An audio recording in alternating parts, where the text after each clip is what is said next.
Daniel clutched the old key between his fingers before turning it in the lock. The building was old, but still held a certain faded charm: yellowed walls, worn handrails, and the persistent scent of damp wood. He had moved into apartment 302, a small unit on the third floor, seeking peace after hectic months in the big city. Upon arrival, some neighbors greeted him warmly, except when he asked about the resident next door, in apartment 304. "Mr. Elias?" "He's very reserved," replied a frail elderly lady, avoiding eye contact. That night, while unpacking boxes, Daniel heard slow, dragging footsteps in the hallway. He opened the door, curious. The hallway was empty. Later, as he lay in bed, he heard something even stranger: scratching noises coming from the wall that divided his room from the neighboring apartment. He thought it might be rats or old pipes, but the uneasy feeling remained. It was as if someone on the other side was trying to make contact. Lying in the dark, staring at the ceiling, Daniel felt that moving here might not have been a good idea. In the distance, a faint light flickered on in 304. No sound, no movement, just a presence that seemed to say, "Welcome." The next morning, Daniel woke up with a heavy mind from the previous night's impressions. He tried to rationalize the sounds, but the image of the light in 304 remained vivid. He looked out the small hallway window, but the door was still locked, with no sign of activity. In the building's shared laundry room, he ran into the same elderly lady who had greeted him on moving day. "Did Mr. Elias leave early today?" he asked casually. The woman paused. "Leave? Oh, my son, no one sees that man. They say he still lives there, but some say he died years ago." Her answer echoed unsettlingly in Daniel's mind. Back in his apartment, he decided to pay closer attention to 304. He noticed that even during the day, the windows were always shut and the mailbox was piled with old envelopes. For 3 consecutive nights, the light in 304 switched on precisely at 3:33 a.m. Without fail. No noise. Just the light. On the 4th night, something changed. He heard the sound of furniture being dragged and a faint scratching, like nails scraping wood, coming from the wall. On impulse, he pressed his ear against it. Nothing. Then, very softly, almost imperceptibly, a sound escaped from the darkness beside him. "Can you hear me?" Daniel stepped back, frightened, trying to laugh off his own paranoia. But the feeling persisted, a growing discomfort that something or someone was there. Not just living there, but waiting for him to notice, to come closer, to open the right door. Daniel started documenting everything. He noted every sound, every exact time the light in 304 turned on. Each night the scratching returned. The coincidence of 3:33 a.m. unnerved him. Always the same time, like a silent ritual. One night he decided to record the sounds from the wall.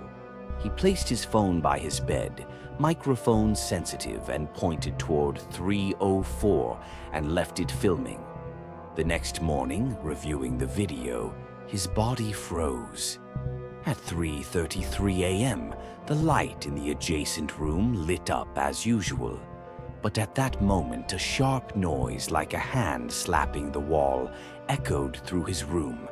Shortly after, a muffled voice whispered, "Can you see me now?" Daniel paused the video, heart racing.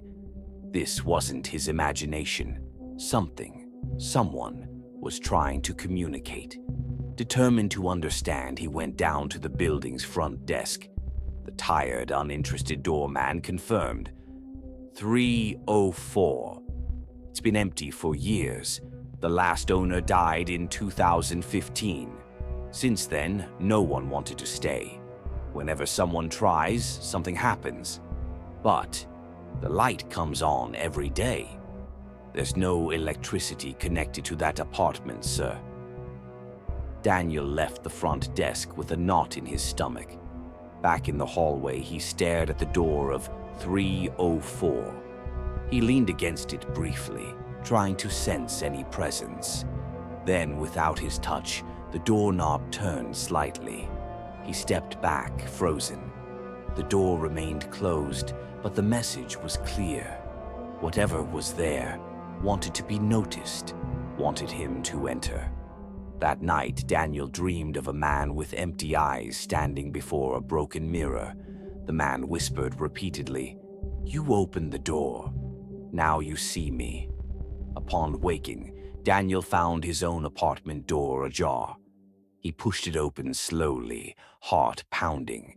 There was no sign of forced entry, but he was certain he'd closed it the night before.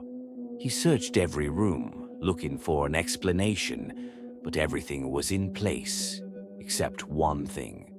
On his bed lay an old, yellowed envelope. No sender, no markings, only one handwritten word. C. Inside was a faded photo showing the building's hallway, exactly as it was today. But something was wrong. In the image, a dark silhouette stood in front of door 304. The figure was tall and hunched, as if watching the camera.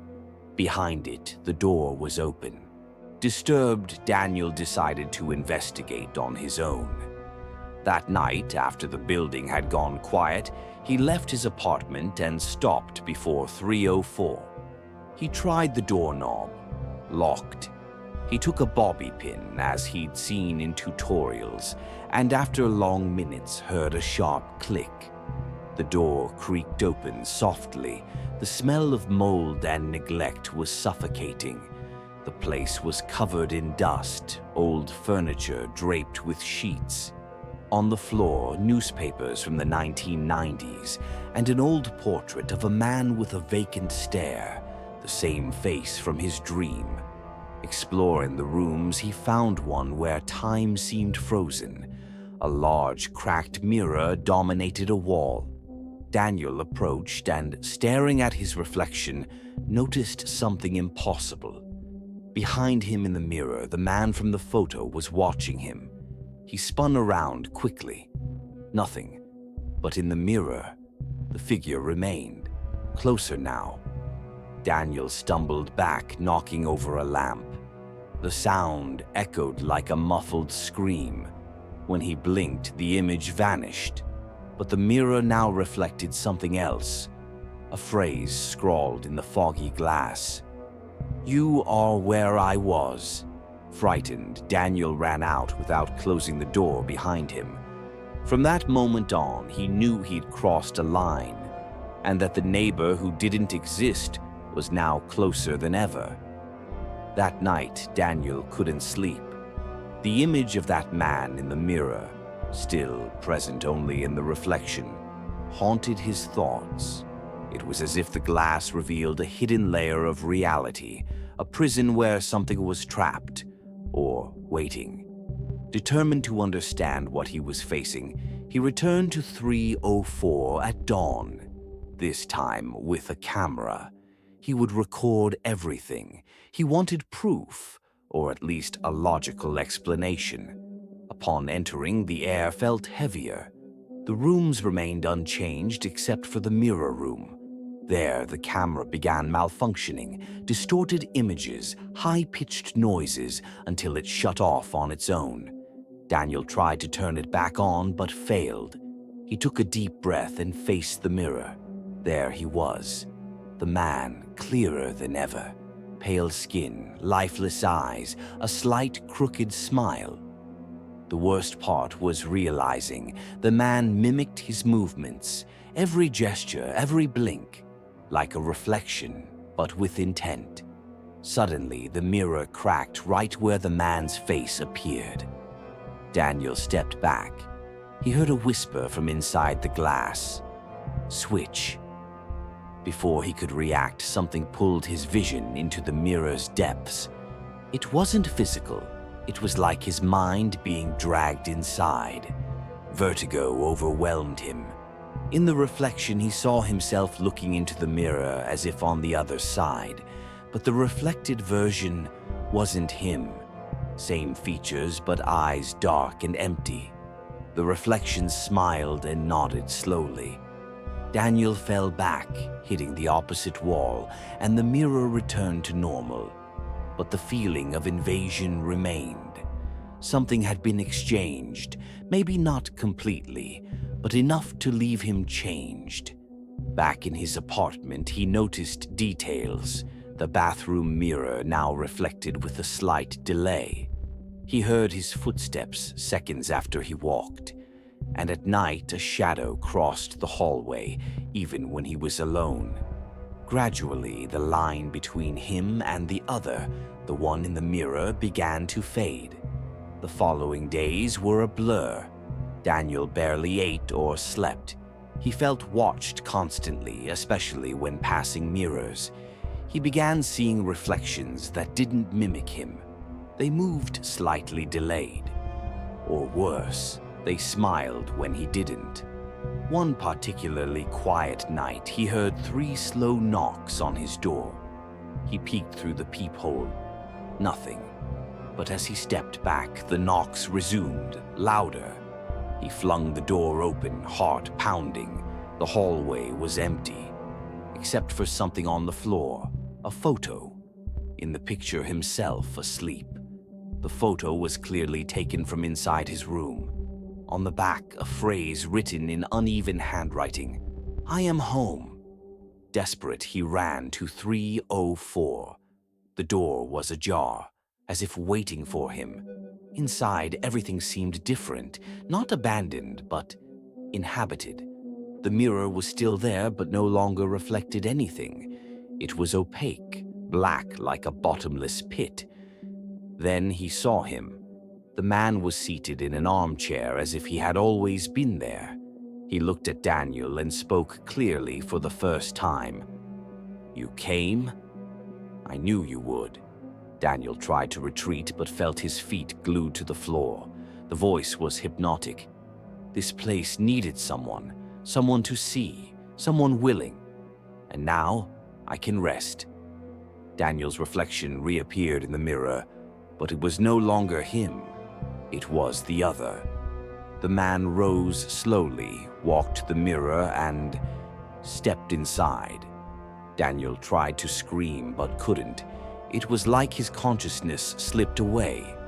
On the other side, the reflection, with Daniel's eyes, smiled at him and turned away, leaving Daniel trapped inside the mirror. Then everything went dark. Time passed. Neighbors commented on the silence from Daniel's apartment. Some said he moved out without notice. Others claimed to have seen lights on at night and a shadow standing behind the curtain, watching.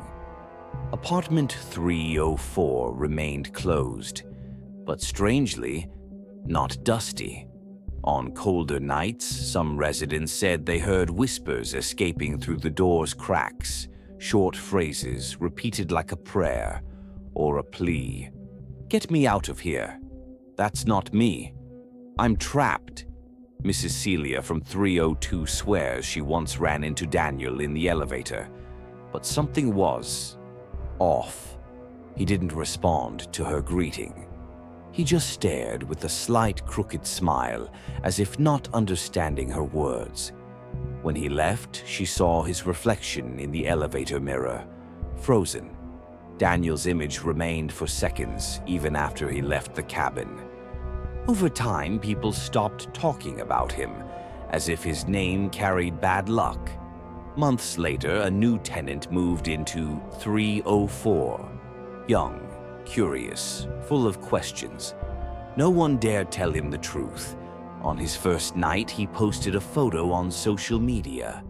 A selfie in front of the newly installed mirror in his room. The caption was innocent, almost ironic. "My new home. There's an old mirror here, but it's kind of weird. Feels like there's something behind it."